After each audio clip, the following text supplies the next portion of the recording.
Will these Israeli settlers' dreams come true? I just think we need to kill them, every one of them, and that's it.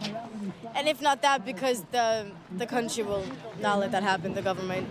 Just the least we can do is just kick them out of our land, because this is our home, this is our land, and we deserve it. Far-right Israeli settlers gathered near a hill just 3 kilometers away from Israel's continuous bombing of Gaza to dance and celebrate the prospect of settling in Gaza. Cheered on by influential members of Netanyahu's far-right coalition, Israel's emboldened settler movement said they will take over the entire Gaza Strip. Israeli settler leader Daniel Weiss says Palestinians will disappear from Gaza and that they have lost their right to live there.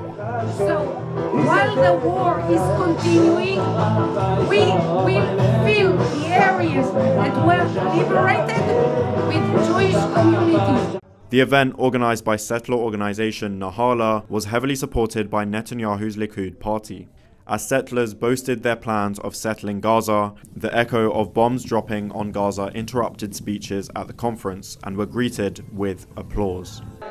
Daniel Weiss said thousands of settlers and families are ready to move to Gaza. Those present at the conference included supporters from the US, South Africa and Australia. One great-grandmother from Melbourne wore a sticker saying in Hebrew that Gaza is part of Israel and that Kahana was right.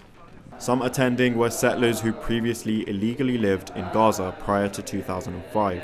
I'm the spokesperson and one of the founders of a movement called the New Gaza, the New Gaza movement.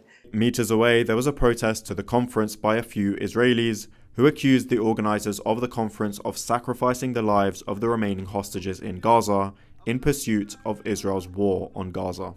This is the second conference of its kind. The first took place back in January in Jerusalem.